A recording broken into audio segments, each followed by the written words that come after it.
predlažem da na samom početku emisije, gospodine Petroviću, pogledamo kako izgleda sada situacija na frontu i koliko će to uticati na dalji tok operacije. Možemo i na početku emisije da pokažemo šta će to dalje značiti za situaciju na frontu.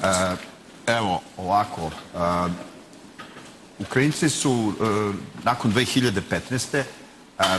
najgušće naseljeni deo bivšeg Sovjetskog saveza, to je Donbas. Donbas čini Donjecka administrativna oblast, najveći deo Luganske i 1/4 je na teritoriji Ruske federacije, Šahtor i ostalo.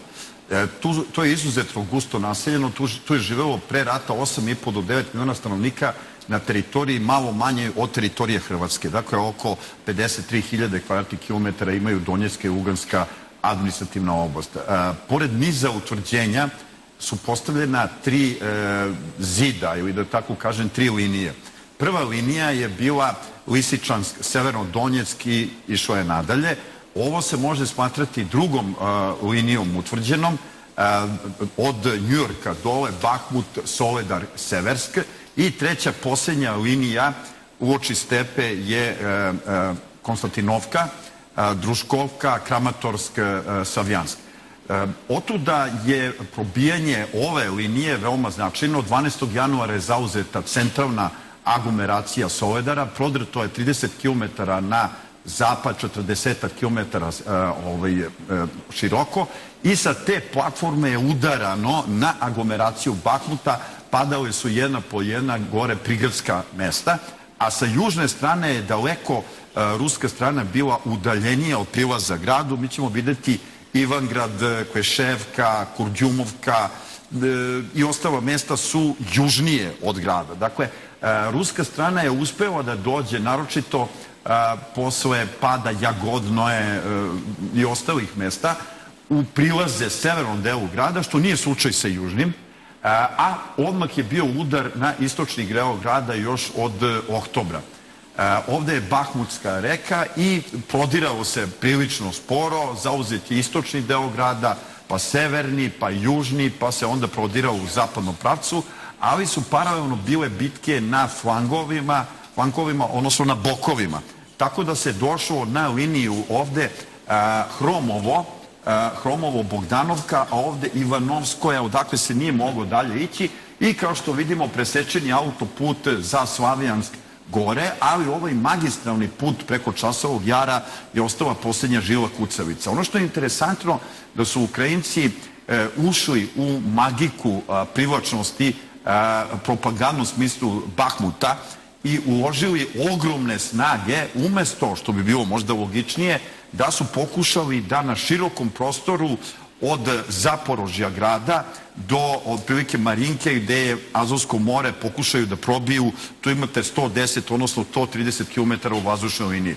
Bilo kako bilo, ovde je veoma mnogo snaga ukrajinskih utrošeno i sad je bilo vrlo interesantno uoči pada Bahmuta da su Ukrajinci ogromne snage, 20 brigada, 15 pešadijskih, 2 artiljerijske i 3 okopno motorizovane bacile na bokove. Dakle, pokušali su da odbiju Klješta gore i tu i imali su bogme uspeha od 10. do 15. maja i prosto izgledalo da li će oni brže te bokove da odblokiraju i odblokirali su prilaze gradu mnogo ozbiljnije. Međutim, Wagner je uspeo da zaposedne poslednje ostatke grada i to je jedna ogromna prednost. Pored toga korigovane su ruske pozicije i kod Jagodnoja i ovamo gore od Sad ćemo da vidimo i celu mapu i da otprilike pogledamo šta to znači za ostali deo fronta, koliko će uticati sada na dalje. Ovde vidimo,